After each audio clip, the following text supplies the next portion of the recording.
Vamos ahora con el cuarto ejemplo de soluciones gráficas en cinemática. En este caso, como punto de partida, tenemos un gráfico de aceleración contratiempo.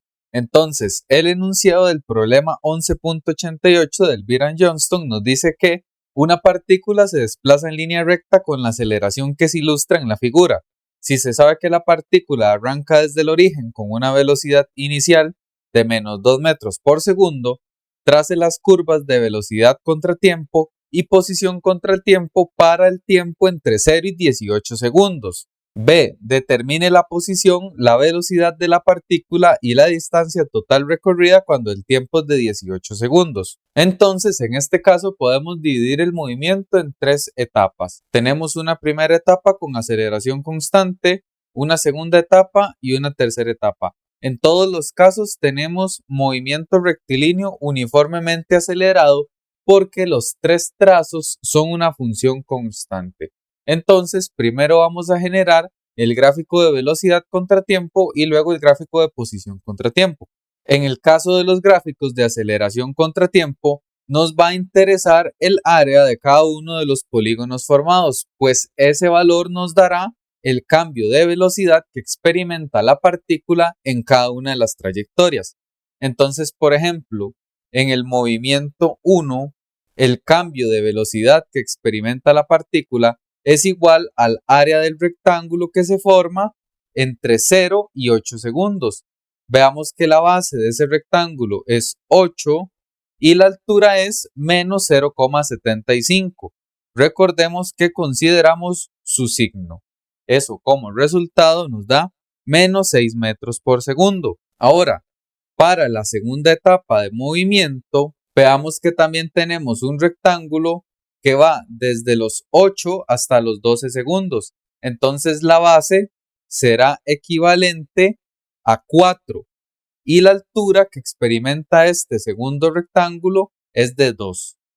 Entonces el cambio de velocidad experimentado es de 8 metros por segundo. Para el tercer movimiento, nuevamente tenemos un rectángulo cuya base es desde 12 hasta 18. Entonces tiene una base equivalente a 6 y veamos que la altura también es 6, entonces es un cuadrado y ese cambio de velocidad experimentado es de 36 metros por segundo. Ahora podemos generar una tabla con la velocidad inicial y cada uno de los cambios de velocidad obtenidos del gráfico de aceleración. El eje de tiempo lo titulamos exactamente con los mismos valores, en este caso 8, 12 y 18 segundos. Veamos que el trazo de la curva de velocidad inicia en menos 2 y va a experimentar un cambio de velocidad negativo de menos 6. Entonces, la partícula va a pasar de menos 2 a menos 2 menos 6, es decir, menos 8 metros por segundo en el segundo 8. Ahora, lo que corresponde es definir la geometría del trazo. Recordemos que la velocidad es la integral de la aceleración contra el tiempo cuando hablamos analíticamente. Gráficamente, la velocidad representa el área bajo la curva. Entonces, veamos que si en la curva de aceleración tenemos una recta horizontal constante, entonces la velocidad tiene que ser una pendiente o positiva o negativa. Ese signo de la pendiente lo definirá el área. Entonces, por ejemplo, en el primer intervalo, el área está en la región negativa. Entonces, nos interesará la pendiente decreciente. Para el trazo, iniciamos desde 2 y bajamos hasta menos 8 a los 8 segundos. Ahora, en la segunda etapa del movimiento, tenemos un área que está en la región positiva. Por lo tanto, nos interesará una pendiente creciente. Veamos el cambio de velocidad experimentado. Vamos a pasar desde menos 8 y le tenemos que sumar el segundo cambio de velocidad, 8. Entonces pasaremos a una velocidad 0. Entonces generamos el trazo con una pendiente positiva hasta el punto 0 en el eje Y. Finalmente, en el tercer intervalo sucede lo mismo, área positiva, entonces nos interesa una pendiente creciente.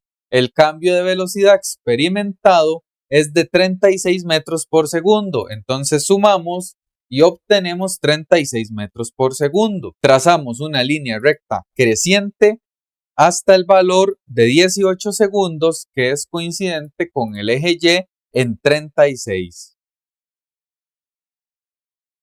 De este modo tenemos listo el gráfico de velocidad contra tiempo. Ahora de él se desplegará información importante para generar el gráfico de posición contra tiempo. Recordemos que nuevamente nos importarán las tres etapas del movimiento, solo que en este caso de la curva de velocidad contra tiempo, el área representa el cambio de posición que experimenta la partícula. Entonces, en el movimiento 1 tenemos un triángulo rectángulo y un rectángulo. Entonces, el primer desplazamiento sería el área del rectángulo, el cual tiene una base de 8 y una altura de menos 2. Entonces, 8 por menos 2. Más el triángulo que se subtiende tiene una altura desde menos 2 hasta menos 8. Es decir, tiene una altura de menos 6. La base sigue siendo 8 dividido entre 2. Eso como resultado nos da menos 40 metros. En el movimiento 2 tenemos simplemente un triángulo rectángulo cuya base es desde 8 hasta 12, es decir, 4. Y la altura es desde 0 hasta menos 8, es decir, menos 8, dividido entre 2, y eso da como resultado menos 16 metros. Finalmente, en el movimiento 3, ese triángulo rectángulo que tenemos ahí tiene base desde 12 hasta 18, es decir, 6. Y una altura de 36 metros por segundo positiva, dividido entre 2 es igual a 108 metros positivo. Creamos la tabla auxiliar para graficar y definimos los trazos de las curvas. Recordemos que la posición es la integral de la velocidad con respecto al tiempo. Entonces, si la velocidad en este caso son líneas rectas, entonces el trazo de la posición serán parábolas y tenemos dos opciones: una parábola cóncava hacia arriba o una parábola cóncava hacia abajo. Eso estará definido por la pendiente del gráfico de velocidad. Entonces, observemos. En el trayecto 1, la partícula va a pasar desde los 0 metros hasta los menos 40 metros. Entonces, lo que tenemos que definir es la geometría del trazo. Veamos que en la trayectoria 1, la pendiente es negativa. Entonces nos va a interesar la cóncava hacia abajo. El área que transcribe esta geometría es un área en la región negativa. Entonces nos va a interesar la parte decreciente de la cóncava hacia abajo. Entonces vean, desde los 0 hasta los 8 segundos vamos a tener un trazo curvo que irá hasta la velocidad de menos 40. Y la geometría es decreciente y cóncava hacia abajo. Para la segunda etapa de movimiento tenemos una pendiente que es positiva porque es creciente. Entonces nos interesa el trazo que es cóncavo hacia arriba. Y el área es negativa. Entonces nos vamos a quedar con la región que es decreciente de la cóncava hacia arriba. Entonces veamos que la posición va a pasar desde menos 40 hasta menos 40 menos 16, es decir, menos 56. Solo con el cuidado de que el trazo en este caso es cóncavo hacia arriba. Ahora, para el tercer desplazamiento, en este caso tenemos pendiente positiva, nos interesa la cóncava hacia arriba, y tenemos área positiva, entonces nos interesa la región creciente de esa curva. En este caso vamos a pasar desde una posición de menos 56 hasta una posición donde le sumemos el tercer cambio de posición, que era 108.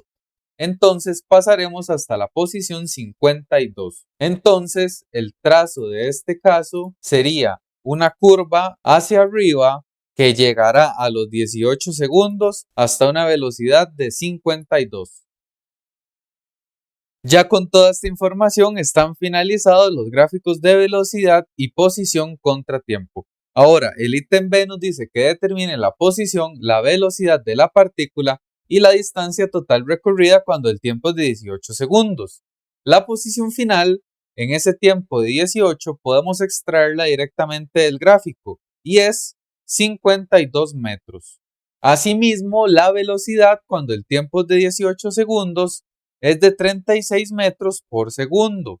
Para la distancia total recorrida, simplemente sumamos el valor absoluto de cada uno de los tres movimientos, porque en cada etapa se dirigió en una sola dirección. Véanlo acá. En la primera etapa siempre se dirigió hacia el eje X negativo.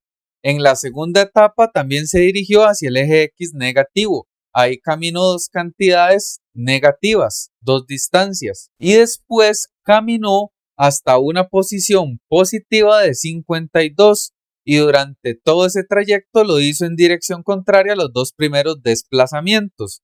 Entonces sí podemos sumar los cambios de posición.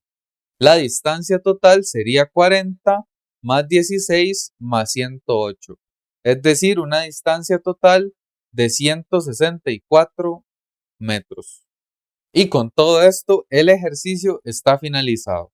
No olviden dejar su like, comentario y suscribirse al canal para seguir generando nuevas clases gratuitas de dinámica.